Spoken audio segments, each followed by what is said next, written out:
Sometimes the first daughter in an African home is not just a child. She becomes a second mother even before she understands what that means.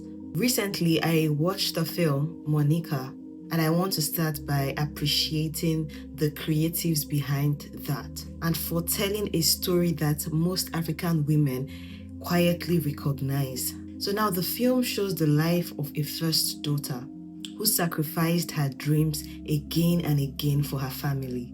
And the painful truth is that many African first daughters saw themselves in that movie. In many African homes, the first daughter carries responsibilities that were never formally given to her. She helps raise siblings. She sacrifices her opportunity. She becomes the emotional pillar of the family. And not because she chose it, but because culture silently assigns it to her. But something else happened in many of these homes. Sometimes the pressure does not come through shouting or force. It comes through guilt. Statements like, "You are the eldest. Your siblings are looking up to you after everything we did for you. We've sacrificed so much to your education." And slowly, the first daughter understands that her dreams must always come second. And let's not talk about the diabolic act of ungratefulness that comes with it.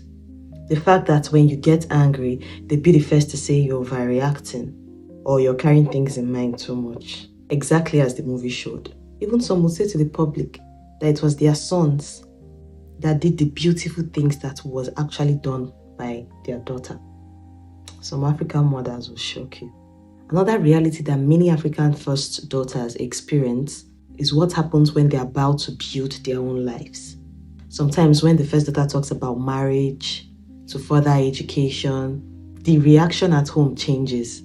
Not always because of concern, but because marriage shifts the family structure. The daughter who was supporting financially, emotionally, and practically may no longer be as available as. So sometimes marriage becomes delayed, discouraged, or judged with impossible standards. Some daughters are told, "Don't rush into marriage, focus on helping the family first," or "Make sure the man is wealthy."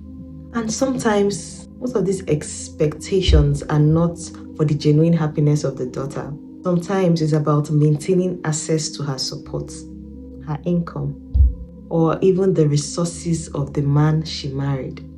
And this is where I want to speak gently but honestly to some African mothers. Some mothers truly don't understand the pressure they place on their daughters, but some do. Some know when they are using guilt. Some knows when they are shifting the responsibility that belongs to an adult. And when that happens, it becomes emotional manipulation. Sometimes it becomes gaslighting. Respect for parents is important in African culture, but respect should never mean silent suffering.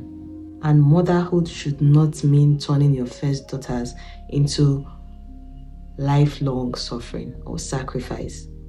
To every African first daughter watching this, your strength is admirable. Your sacrifices are real, but your life was not created to carry everyone else. Because if you're gone, trust me, they'll be alright. They'll be fine. And maybe that is why stories like Monica matters. Because sometimes a film simply holds up a mirror, and when we see ourselves clearly in that mirror, that is where healing begins.